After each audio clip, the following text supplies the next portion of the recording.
Hey guys, thanks for tuning back into Upgrade Addiction. My name's Tim. This week we're going to be taking a look at what I believe could very well be the best kept secret as far as PC gaming monitors go. So let's take a look at it and I'll explain why.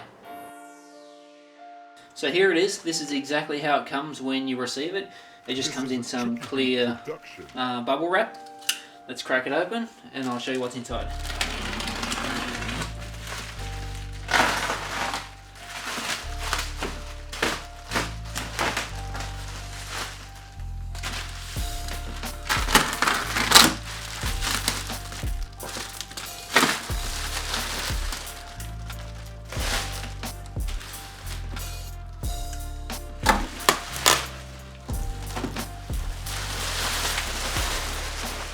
Okay, so I'll just throw that over there. So you can see the box is pretty bland, and obviously there's some non-English symbols and whatnot on there, so it's just got the QNIX branding up in this corner, WQHD, so wide quad HD, 2560 by 1440. It tells you the model, so QX2710, I guess maybe this word says Evolution 2, 27-inch wide diagonal LED monitor. So the box is, I mean, it has a handle, but other than that, it's pretty basic. Here it actually has the different models as well, because there's multiple different models which I'll go into when we're actually having a chat about it. So let's get further into it.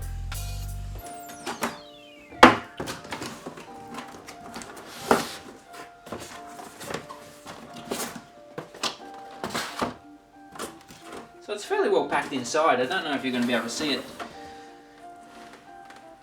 It probably doesn't show up very well, but it's nicely packed. It's not kind of just thrown in there. It's packed as well as you'd expect it to be, with a bit of, I guess, soft cell foam in front of the actual screen itself, so that's handy.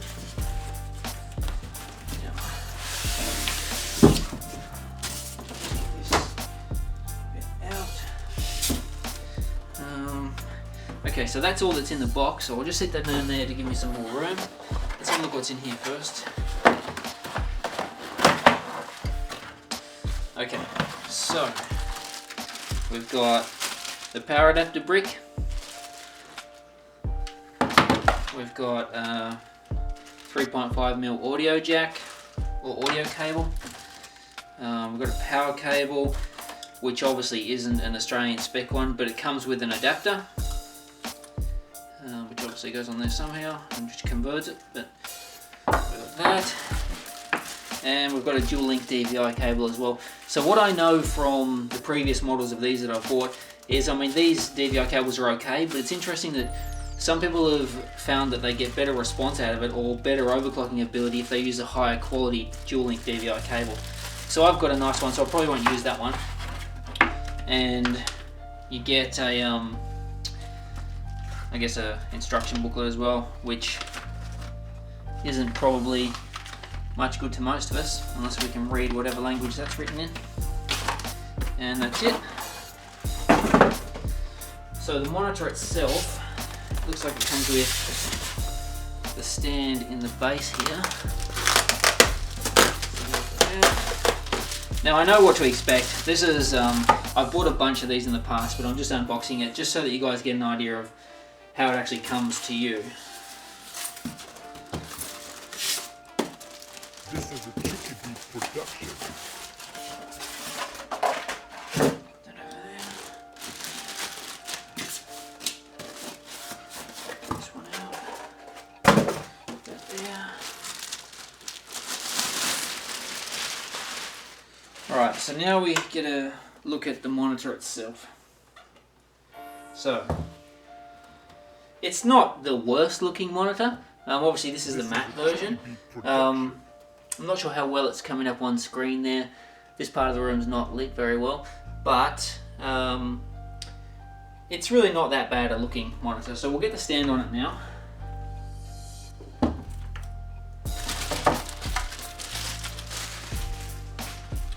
The stand is very, very basic, and it only goes in by one screw. So we'll take this off first. These are like a glossy piano black, so these are going to get mad fingerprints. So as soon as you put it together, you're going to have to wipe it down. That's just the way it is, I suppose. So it has a single thumb screw which is mounted in the monitor arm already. I'll take that out.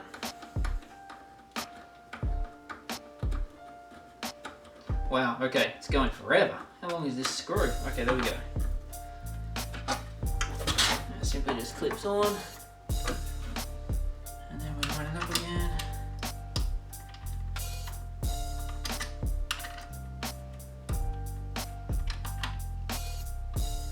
I remember this from the first one the very first one I got. For some reason it didn't easily line back up and go back in, but I guess that's part of the quirks. Anyway, we've got it now. So I'll screw it back in, get it reasonably tight, and there it is. So it has tilt forward, tilt back. It doesn't have side to side tilt unless you move the whole base of the thing. But again, this monitor, you're just going to want to set it and forget it. Sit it where you're going to have it and then not muck around too much with it. The base is about as cheap a base as you could possibly create, but when you buy this, you're not buying it for the base, you're not buying it for the surround trim, you're buying it for the panel that's in it. After all, that's what you're going to be looking at most of the time. Okay, so we're going to take a look at the back I/O section. So again, don't expect much from this monitor. All there is on the back is the power in, the audio in, and the dual link DVI socket. That's all there is on the back. There is a Visa mount system there, and on the other side there's nothing. There's cutouts, which tells me they probably use this same frame for maybe other monitors or other panels or specs, possibly the multi-input one now that I think about it. You can see when I'm moving it, it wobbles a bit, and that's what I'm talking about when I say you don't want to be mucking around too much with it. Take a look at the buttons and the adjustability now.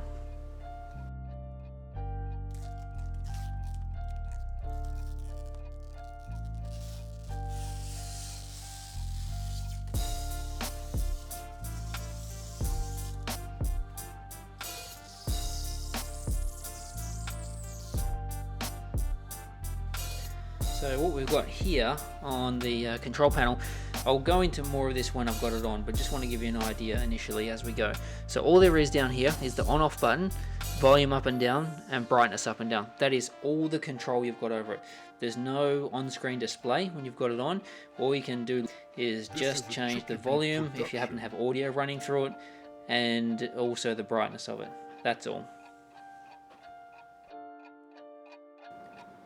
Okay guys, so what we're going to do here is I'm going to show you just how easy it is to take it from 60 Hz out of the box up to a much higher refresh rate. So you can expect these monitors to go anywhere between 90 and 120 Hz. First of all, let me apologize for having to do this, just record it straight off the screen.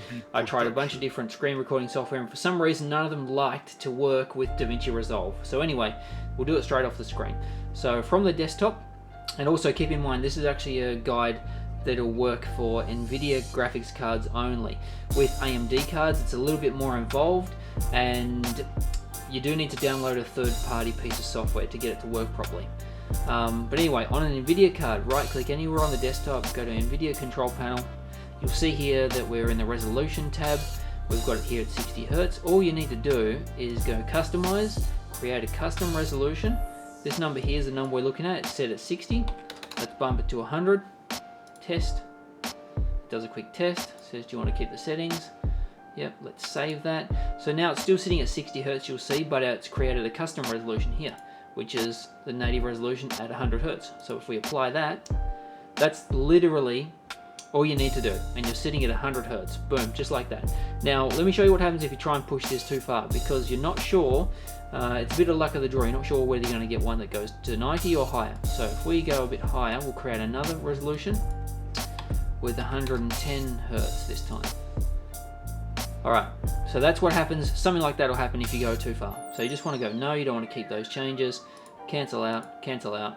and just leave it sitting at the 100 Hertz that you created. So it's really that simple, and you're going to notice a massive improvement immediately, just the way the mouse cursor moves, and now you'll be able to go into your games and set the refresh rate to 100 Hertz. So there you go guys, that was a quick look at the QNIX QX2710 Evolution 2 monitor. In summary, it's 2560 by 1440 resolution, 27-inch diagonal. The refresh rate comes out of the box 60 Hertz, but you can bump it to up to 90 to 120 with almost no effort whatsoever. It's got a genuine Samsung IPS panel in it. The cost of them is, I guess, one of the main parts as well. I got mine for $320 delivered. I ordered it on a Tuesday and it was delivered to me on a Friday morning, which is amazing.